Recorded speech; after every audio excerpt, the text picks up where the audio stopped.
ஓம் சாந்தி 27/5/2025 செவ்வாய்க்கிழமை. வாணி தரும் வசந்தம். இனிமையான குழந்தைகளே, உங்களுடைய முகம் இப்போது சொர்க்கத்தின் பக்கம் உள்ளது. நீங்கள் நரகத்திலிருந்து விலகி சொர்க்கத்தின் பக்கம் சென்று கொண்டிருக்கின்றீர்கள். ஆதலால் புத்தியின் யோகத்தை நரகத்திலிருந்து வெளியில் கொண்டு வாருங்கள். குழந்தைகள், நீங்கள் சொர்க்கத்தின் பக்கம் முகத்தை வைத்திருக்கின்றீர்கள். மாயா உங்கள் முகத்தை நரகத்தின் பக்கம் திருப்பி வைத்து விடுகின்றது. அநேக புயல்களை கொண்டு வருகின்றது. இந்த புயல்களை கடந்து செல்ல வேண்டும். இதுதான் சூக்ஷ்மமான இலக்காகும். இந்த இலக்கை கடந்து செல்வதற்காக முழுமையாக பற்றற்றவராக ஆக வேண்டும். நிச்சயம் மற்றும் தைரியத்தின் ஆதாரத்தில் இதை கடந்து செல்ல வேண்டும். பிகாரிகளுக்கு நடுவில் இருந்தவாறே நிர்விகாரியான அன்னப்பறவை ஆக வேண்டும். இதுதான் முயற்சியாகும். யாருடைய புத்தி யோகம் சாந்தி தாமம் மற்றும் சொர்க்கத்தின் பக்கம் உள்ளதோ அவர்களுக்குத்தான் புயல் வீசுகின்றது. சொர்க்கத்துக்கு செல்பவர்கள் பவித்திரமானவர்கள் என சொல்லப்படுவார்கள். நரகத்துக்கு செல்பவர்கள் அப்பவித்திரமானவர்கள் என சொல்லப்படுவார்கள். இல்லற விவகாரங்களில் இருந்தாலும் புத்தி யோகத்தை சொர்க்கத்தின் பக்கம் ஈடுபடுத்த வேண்டும். தந்தையின் புத்தி யோகம் சொர்க்கத்தின் பக்கம் மற்றும் குழந்தைகளுடையது நரகத்தின் பக்கம் உள்ளது என வைத்து கொள்ளுங்கள். அப்போது இருவருமே ஒரே வீட்டில் எப்படி இருக்க முடியும்? அன்னப்பறவையும் கொக்கும் ஒன்றாக சேர்ந்திருக்க முடியாது. மிகவும் கடினம் அல்லவா? சிலரோ பிராமணர்களாகவும் ஆகியுள்ளார்கள். பிறகும் புத்தி யோகம் நரகத்தின் பக்கம் சென்று விடுகின்றது. ஆக அவர்கள் ஒரேடியாக நரகத்துக்கு சென்று விடுவார்கள்.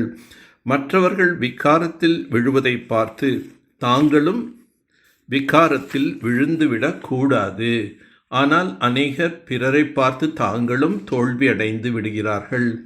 இதனை புரிந்து கொள்வதற்கு விஷால புத்தி வேண்டும். குழந்தைகள் மேல் சிலருக்கு மிகவும் மோகம் உள்ளது. குழந்தைகள் இறந்து போனால் முற்றிலும் பித்து பிடித்தவராக ஆகிவிடுகின்றனர். அளவற்ற துக்கம். பணக்காரர்கள் என்றால் சுகமாக இருக்கின்றனர் என்பதெல்லாம் கிடையாது. அநேக விதமான நோய்கள் வருகின்றன.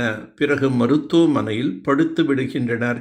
ஏழைகள் பொது வார்டில் உள்ளனர். பணக்காரர்களுக்கு தனியான சிறப்பு அறை கிடைத்து விடுகின்றது. ஆனால் துக்கமோ எப்படி பணக்காரர்களுக்குள்ளதோ அதே போல் ஏழைகளுக்கும் உள்ளது. தினமும் இரவில் தனது சார்ட்டை வையுங்கள். இன்று யாருக்கும் துக்கம் கொடுக்கவில்லையே. ஸ்ரீமத் சொல்கின்றது, யாருக்கும் துக்கம் கொடுக்காதீர்கள். சிங்கத்தின் பால் கெடாமல் இருக்க வேண்டுமென்றால் தங்க பாத்திரம் வேண்டும். ஏனென்றால் சிங்கத்தின் பால் அதிசக்தி வாய்ந்தது. அதற்கு குட்டிகள் மேல் மிகவும் மோகம் இருக்கும். யாராவது பார்த்தால் ஒரடியாக பாய்ந்துவிடும். குட்டியை கொன்றுவிடக்கூடாதே என்று அதனுடைய கவனம் இருக்கும். அநேக குழந்தைகள் முரளியை தவறவிட்டு விடுகிறார்கள்.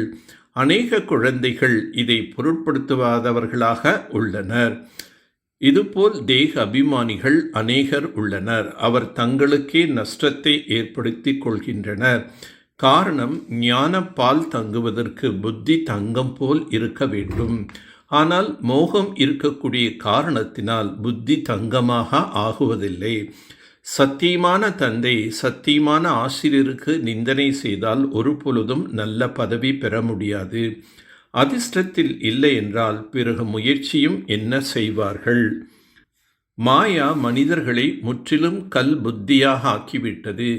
இப்போது நீங்கள் கல் புத்தியிலிருந்து பாரஷ் புத்தி உள்ளவர்களாக ஆகிறீர்கள். மனிதர்கள் முற்றிலும் பயங்கர இருளில் உள்ளார்கள். பாபா குழந்தைகளுக்கு புண்ணிய ஆத்மா ஆவதற்கான யுக்தி சொல்கிறார். குழந்தைகளே, இப்போது இந்த பழைய உலகத்தின் கடைசி நேரம். நான் இப்போது நேரடியாக வந்துள்ளேன். இது கடைசி நேரத்தில் முற்றிலும் சமர்ப்பணம் ஆகிவிடுங்கள். இப்போது நீங்கள் என்ன செய்கிறீர்களோ அதற்கான பிரதிபலன் பல மடங்காக கிடைக்கும். இந்த பழைய உலகத்தின் கடைசியில் தந்தை வந்துள்ளார் என்றால் முற்றிலும் சமர்ப்பணம் ஆக வேண்டும். பாபா, இவை அனைத்தும் உங்களுடையவை. இந்த யுக்தியினால் புண்ணிய ஆத்மா ஆகிவிடுவீர்கள். முரளியை ஒருபோதும் தவறவிடக்கூடாது. முரளியை பற்றி கவலையில்லாமல் இருந்துவிடக்கூடாது. நான் படிக்காவிட்டால் என்ன, நாமோ அனைத்தையும் செய்து முடித்து விட்டோம் என்று இருந்துவிடக்கூடாது. இது தேக அபிமானமாகும். முரளியை அவசியம் படிக்க வேண்டும். சுயம் தன்னுடைய நடத்தை மாற்றி உண்மையான தங்கமாக மாறி ஒவ்வொரு செயலிலும் வெற்றி அடையக்கூடிய சுய பரிவர்த்தனையாளர் ஆகுக. எவர் ஒருவர் ஒவ்வொரு சூழ்நிலையிலும் சுயம் தன்னை மாற்றி சுய பரிவர்த்தனையாளர் ஆகின்றார்களோ அவர்கள் எப்பொழுதும் வெற்றி அடைவார்கள். எனவே சுயத்தை மாற்றுவதற்கான லட்சியம் வையுங்கள். பிறர் மாறட்டும், அப்பொழுது நான் மாறுவேன் என்று கிடையாது. பிறர் மாறினாலும் மாறாவிட்டாலும் நான் மாற வேண்டும். பிறருக்கு எடுத்துக்காட்டாக இருக்க வேண்டும். எப்பொழுதும் மாற்றத்தை சுயத்தில் கொண்டு வருவதில் முதலில் நான். யார் இந்த விஷயத்தில் முதல் நான் என்று கூறுகின்றார்களோ அவர்கள்தான் முதல் நம்பரை பெறுவார்கள்.